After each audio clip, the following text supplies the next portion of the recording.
Hello and welcome to Global Sanctuary for Elephants podcast, Global Rumblings.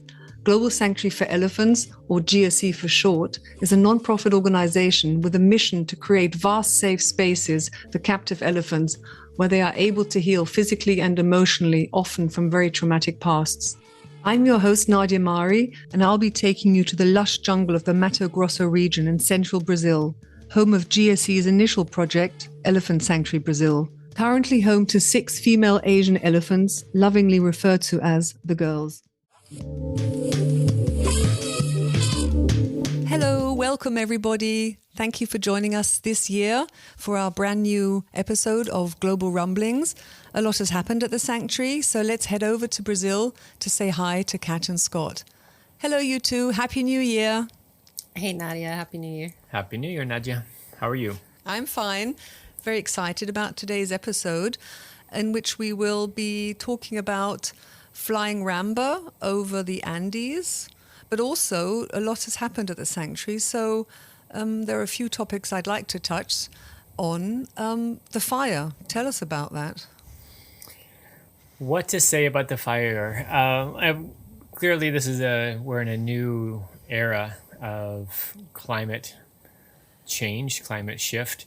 And normally by this time of year, we have an abundance of rain and abundance of green foliage, and fires are essentially no risk at all. And I think sometimes people are still functioning with old behavior patterns based on that. But this year has been uniquely dry. Not in the last couple of days. The last 5 days or so has been different. But things were very, very dry a few weeks ago. And somebody was burning some debris, burning an old building they had dismantled next to some wild brush that had been pretty dry, and they just lost control of it really quickly, and it burnt. I guess in total 80 hectares approximately. Is that what we calculated? Something like 80 hectares on the back of the property. There was never a risk of it coming to the sanctuary. Coming to where the elephants are is on the back of the property. There's still a big valley, a big mountain, and then another valley before it gets to where elephants are. But we had a lot of help and a lot of local help, and with that, a lot of local media coverage. We wanted to let everybody know that all was well, because we know that as soon as people hear on media coverage that there's a fire at the sanctuary, everyone's going to think the elephants are on fire. That was not the case. The elephants were perfectly safe. They were far away.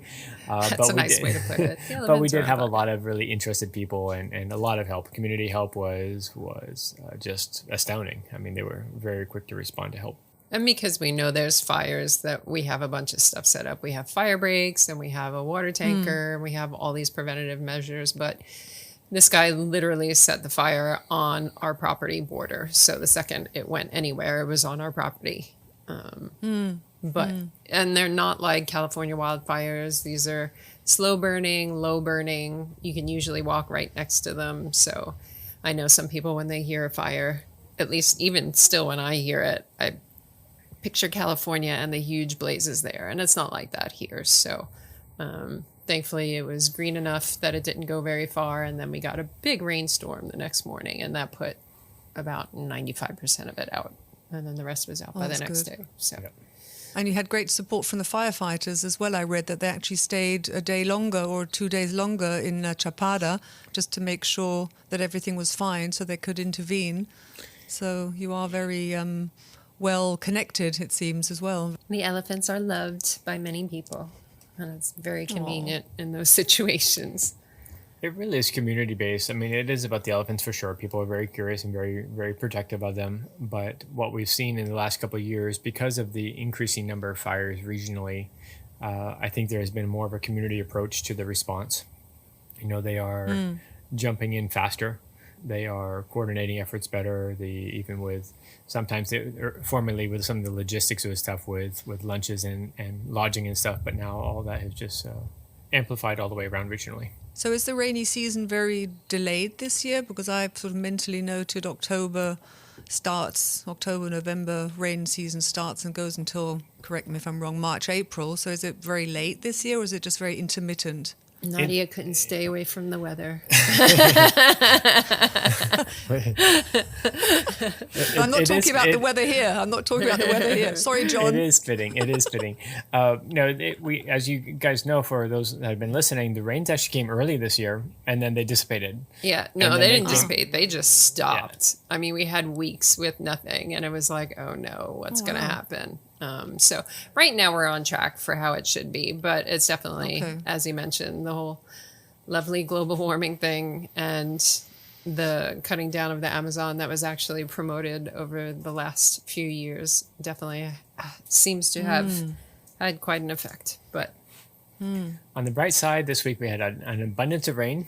It's actually sunny today, which we're really happy about. I think everybody's everything enjoying is it. wet. Everything is saturated, from the furniture to everyone's boots and clothes, and even the people need to dry themselves out. The elephants. But on the bright side of all that, they had several lovely mud parties, and the pond in Yard 4 is overflowing once again. So we should be getting some pond videos and photos here soon. Yeah, and it makes, especially Gigi and Maya, it seems, get super light when it rains. Everybody does in general, but those two seem to get a little extra silly, which is good because they like playing with each other. So yeah, it makes for a really nice vibe. And we've had a lot of days where all 5 elephants have been hanging out for a long time, which is always nice to see. Yeah, I was catching up on my emails. I'm an Ellie guardian to all 5 elephants. It was very interesting to read about how you do mainly most of the footwork during the wet season or during the rainy season because their feet are much softer. And it was just really interesting to also read about all the herd dynamics, how the relationship between Maya and Guigi has changed. And because I was wondering, she is a very young elephant, and I was wondering, is she sort of being held back in her development because she's younger and the older ladies are saying, slow down, teenager? So how are the dynamics in the herd at the moment? Oh my God, they're always changing. I mean, but that's just a constant. There isn't ever really going to be a time where everything is status quo and nothing's evolving. But with Gijamina's age and her relationship evolution with everybody, and then how that affects everybody else's relationship. I mean, there are fairly significant shifts that are going on now that will probably continue to go on for a good while. But you can answer about her. When you talk about development and slowing her development, there's two stages of that. One, we're talking about her normal chronological development as a young adult, but then the overriding factor for her is not that. And the overriding for her is still the recovery from 23 years of nothing. 23 years of sterile environment, and that's the growth that we're seeing more than a 23-year-old elephant. We're seeing the reemergence of self, the rediscovery of self.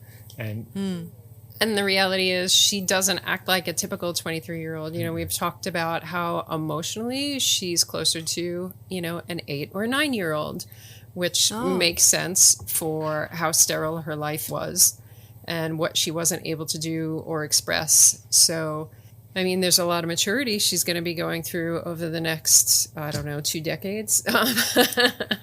But it's all really nice to watch and super beneficial.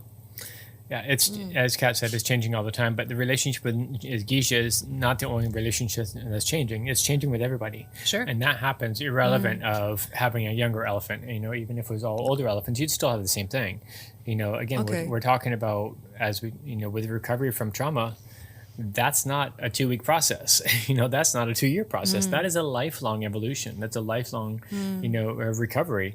And even though we see a lot that happens in the first couple of years, you always see a constant growth, a constant evolution of individual, a constant evolution of friendships, not much different than our own.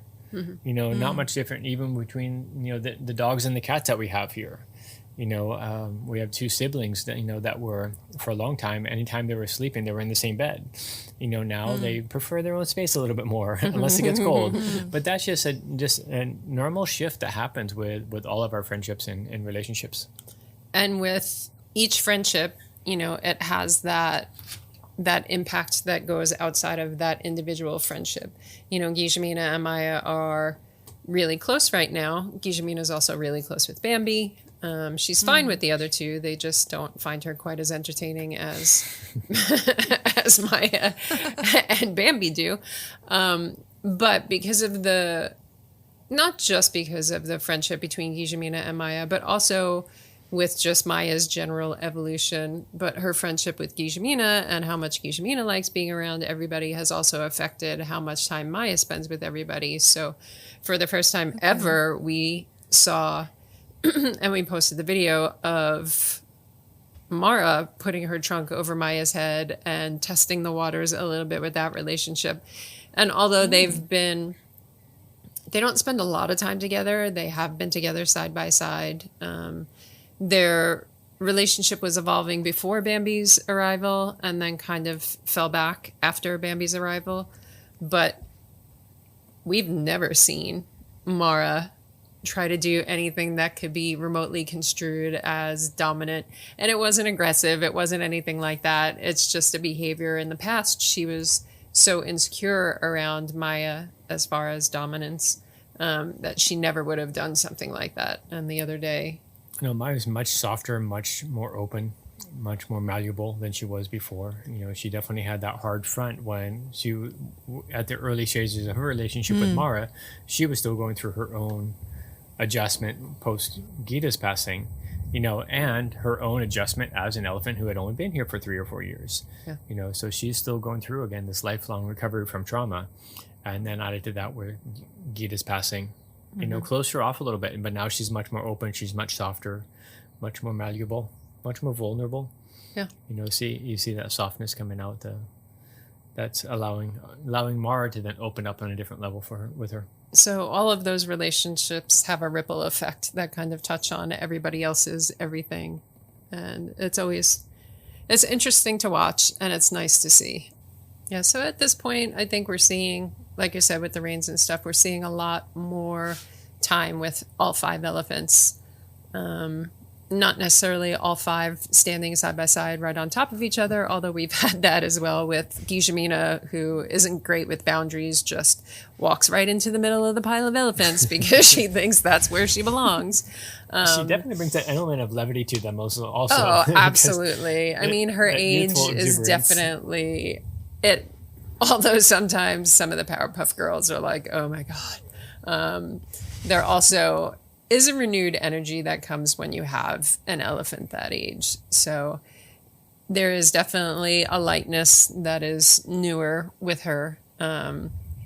Again, seeing more of the elephants, spending more time together, and then just shifting dynamics in general with, things like Bambi always in the past having been with Hana and Mara, but now she's fine to go off with Maya and Gigi, and walk away from the other two. And it's just this constant evolution that only comes with choice. You also had a year-end fundraiser, the Wild at Heart fundraiser. You are a 501c3, a non-profit. So how did that go? It went pretty well. Please don't ask me for numbers because I will not be able to give you any. No, it went well. You reached your goal. Yeah. The weird thing about end of the year fundraising for nonprofits is 60% of what you raise in an entire year is raised at the very end of the year. And some of it in the US has to do with taxes. Others just happens to be, December ends up being just a very giving time for most people towards each other, towards organizations, whatever it is. So it ends up being a little intense, at least in my opinion, for nonprofits, especially if you have to deal with the money side of things, which I personally don't like doing, but it is a necessary evil.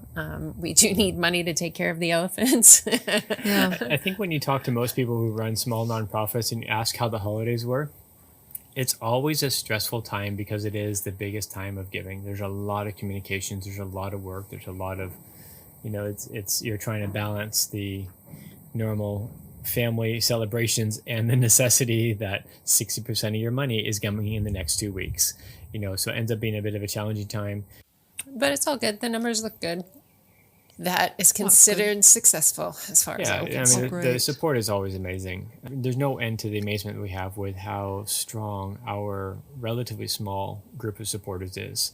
One thing we really need to push for the organization is to continue to expand, continue to get more people involved, help more people understand who we are, asking people to share, asking people to, even buy gifts for others. I know we're past the giving time, but for birthdays and stuff, donating the purchase of or adoption of an elephant, so people start to understand more about the organization, because it is those numbers that make everything possible. And those that are donating, following right now, it's a small, very mighty group, and we need to expand that so we can keep moving forward and keep growing and keep expanding. But that's fantastic. Well, thank you to all supporters. And this isn't a video podcast, but you too can see I am holding up our Sip Rumble Repeat podcast mug, which is available on your new merchandise store. So it's maybe a great way in a meeting while you have Zen moments and just sip, rumble and repeat. Your colleagues can look at the podcast logo. So that's a great way of sharing the word as well. So yeah, thank you for the update on the sanctuary, on the fire. Luckily, I hope the neighbor has learned his lesson. But I don't know about that. We'll be optimistic, but he is. We'll see. We'll be watchful of him. Well, good that everyone is safe, and that the elephants are safe, all the humans are safe, and for the great support you had from the community and also from the firefighters. We can then head on, and you can tell us about Ramba's last part of her rescue journey, when she was flown out of Chile over the Andes to the sanctuary in Brazil. We left off in the last episode with all the paperwork being in place and all the tests and all the health requirements. Everything was done. So how do things unfold from there? You'll have to remind me, because I do not have an elephant's memory. Did we talk about when we arrived for the final transport, those last few days? No. You talked about how and what health requirements you need, blood drawing, and how her team was, very amazing with doing that, very fantastic, because they'd never worked with elephants before and over the years had learned how to care for an elephant. So all that was in place. But you hadn't arrived yet, and the transport crate, I think, wasn't there yet. So, yeah. Okay. So that was probably going to be the next logical step in the journey, because of, once everything's in place, is arriving for the transport, arriving with the crate, doing final checkups and getting the final paperwork. Even though it had all been signed, it wasn't in our possession anywhere. We have learned here that until you physically have a signed document in your hands, that nothing is 100%. So I know everybody's like, no, it's fine. You're here and this is going on. It's like, no, it is not fine until it is really fine. And some of those documents you can only get 3 days before transport, because they have a very short expiration date. Here in Brazil and in Chile, it's the final transport document, and it is required, and you just never know what little wrench might appear, in the works that decides that paperwork can't go through for some very strange reason. We've had some transports here in Brazil where that paperwork only came at the last minute as well. And it was, when you first arrived in the town to move the elephant, and you go to do the paperwork and they say, yes, everything's fine. And then the next day, 2 hours later, they say, oh, sorry, we need one more thing, but that person's out of town and won't be here for 10 days. That didn't happen with Ramba, but that has happened. And we've been able to work through all of those, but you just never know. So arriving there in Chile was fabulous to see her. It was nice to be back, nice to see the team. The crate arrived with relative ease. Yeah, but the only unfortunate thing with getting there was seeing the condition she was actually in. Yes. And that was a big element. Okay. The thing, and this happens with people, this happens with dogs, when you see somebody day in, day out, sometimes you don't notice changes as they happen. It's very different seeing somebody every day than when you haven't seen this elephant 6 months, a year, and you show up and you're able to lay eyes on them and how evident it is. And we see pictures of her all the time, but it's very different to see, what her energy is like as far as being tired, how she hangs her head, how she's moving, so on and so forth. So one of the big surprises. And we knew, again, Ramba has had kidney disease at that point for 7-8 years. I mean, we know she's not healthy, but Scott was still a little surprised when he showed up and saw how she looked. Negatively surprised. The first couple of days were hard. And I think we even talked about it in some of the podcasts. Now the podcast, the live feeds at that time of how she was doing, you know, because we were pretty straightforward. We were pretty honest about, you know, that journey. And she looked rough. Her energy level was really low. How she was holding her head was very low. And, you know, on that first day, if we were in the place of moving her on that first day, we would have said no. Her energy level was just really, really, really low.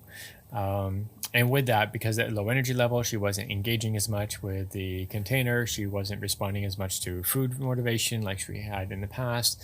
So everything was far from ideal. It was really cold and dreary and rainy. And that didn't help her at all. So even with she would go into the crate at night when no one was around. Which somehow it was not remotely shocking for Ramba, but... But when we were there during the day, she wasn't going in the crate. It was cold and windy, and she would just go into the barn where her heater was and try to warm up and just get away from the rest of the world.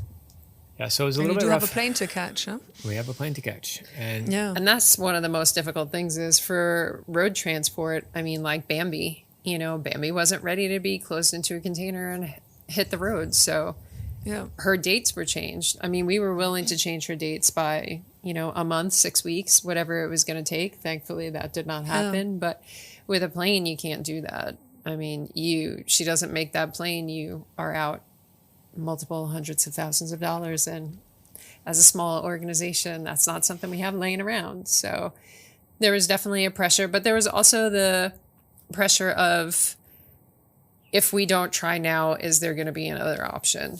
You know, it just, you know, it was that conversation of Ramba's not long for the world. It's like, what do we do? You know, do we move her knowing she's not doing well? Do we try to boost her up and see how strong we can get her for the relocation? Do we not move her at all? Knowing that essentially everything everybody's been working for decades at that point, because Chile had been working on her getting her out of the circus for years before we were involved. And that was right up until the last day. That was probably going into the transfer was the most tired I've ever been because of 3 or 4 days prior of not getting a lot of sleep because of preoccupied with her.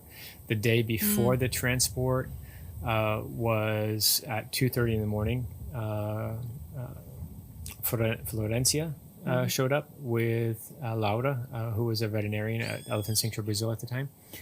And Laura was going to be there for the transport.